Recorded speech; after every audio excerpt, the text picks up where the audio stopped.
বং নম রং নম লং নম ইয়ং নম মং নম ভং নম বং নম ফং নম ফং নম রং নম ঢং নম রং নম ঢং নম রং নম রং নম। কুমারী পূজাটা আসলে সব মানে পূজার সপ্তমী অষ্টমীর মানে প্রধান আকর্ষণ থাকে। আর এখানে হচ্ছে মানুষকে একদম দেবী রূপে, একটা ছোট কন্যাকে দেবী রূপে আরাধনা করা হয়। মানে মানুষের মধ্যে ঈশ্বরকে একটা দেখার উপলব্ধি মাত্র।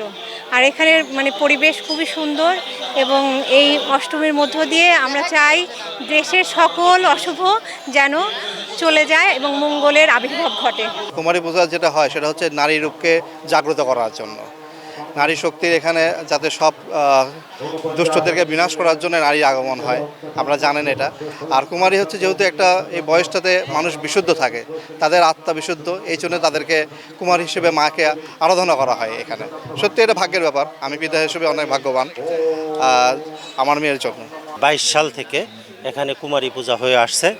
এখানে রামকৃষ্ণ মিশনের আদলে এখানে অত্যন্ত নিয়ম নিষ্ঠা এবং যেগুলো মনে করেন যে আগের থেকে নিয়ম, সেই নিয়মগুলোই আমাদের এই কুমারী পূজার মাধ্যমে প্রতিফলিত হয়। এখানে কুমারী পূজা হয়, মা হচ্ছে আদ্যাশক্তি। এই আদ্যাশক্তি মা, আমরা মায়ের আরাধনা করি, ইনি শক্তি।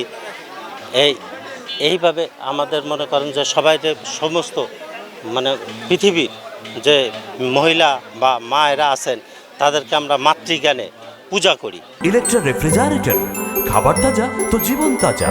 ইলেকট্রা, ফ্রিজের রাজা।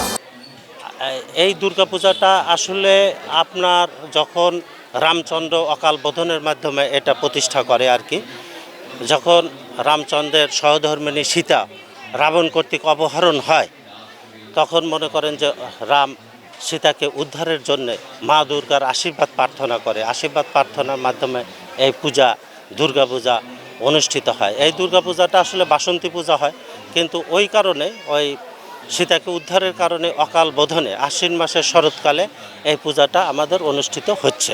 আমাদের মা যখন স্বর্গকে রক্ষা করতে তিনি কুমারী রূপে একজন অসুরকে বধ করেন এবং সেখান থেকে আমাদের কুমারী পূজাটার প্রচলন ঘটে। এবং 1901 সালে স্বামী বিবেকানন্দ মা শারদা দেবীর উপস্থিতিতে 9 জন মেয়েকে কুমারী পূজার মাধ্যমে সেই কুমারী পূজার প্রচলন ঘটান।